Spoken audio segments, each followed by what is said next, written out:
Général Paul Aussarès, bonsoir. Vous étiez le coordinateur des services de renseignement à Alger en 1957. Vous avez participé à des actes de torture? Non.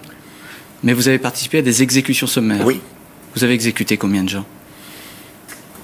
J'en ai exécuté 24. Est-ce que vous avez des remords? Non. Pendant la guerre d'Algérie, cet homme occupait un poste à responsabilité dans le renseignement français.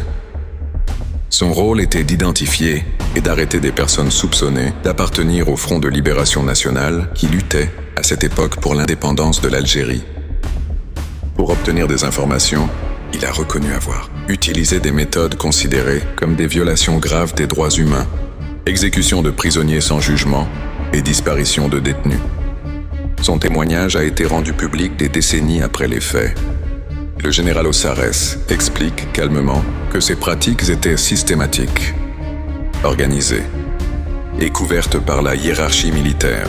Il n'a jamais présenté ces actes comme des erreurs isolées, mais comme une méthode planifiée et organisée par l'État français. Alors vous devriez en avoir des regrets? Vous devriez vous dire c'est pas comme ça qu'on mène la guerre? Écoutez, nous n'avions pas le choix. Pourtant, malgré ses aveux, Aussarès n'a jamais été jugé pour ses crimes. Mais alors, pourquoi? La réponse tient en deux mots, loi et amnistie. Ces lois ont été votées dans les années 1960 pour effacer juridiquement les crimes commis pendant le conflit. Elles avaient pour objectif d'éviter des centaines de procès contre des militaires et responsables politiques. Même lorsque les faits étaient connus et reconnus par leurs auteurs, la justice ne pouvait plus intervenir. C'était une sorte de prescription légale. Cependant, ce n'est pas le cas pour tous les crimes. Pendant la Seconde Guerre mondiale, par exemple Maurice Papon, haut fonctionnaire sous le régime de Vichy, a été jugé pour avoir participé à l'arrestation et à la déportation de Juifs vers des camps de concentration.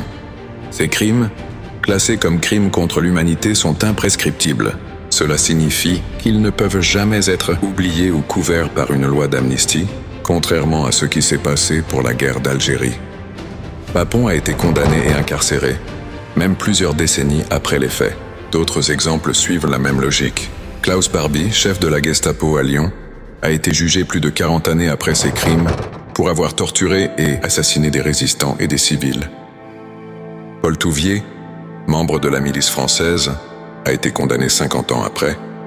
Dans tous ces cas, la justice a agi malgré le temps écoulé. C'est là toute la différence entre les crimes de guerre et les crimes contre l'humanité qui, eux, sont imprescriptibles. Pour des faits presque identiques, certains sont condamnés tandis que d'autres échappent à la justice. Mais qui décide de ce qui est pardonnable et de ce qui ne l'est pas? Souvent, ceux qui écrivent l'histoire décident au détriment de ceux qui la subissent. La législation française a choisi de protéger certains responsables militaires de la guerre, créant ce que certains historiens appellent un deux poids, deux mesures. Ces décisions n'étaient pas liées à la gravité des actes, mais à un choix politique et juridique. Abonne-toi pour soutenir ma chaîne.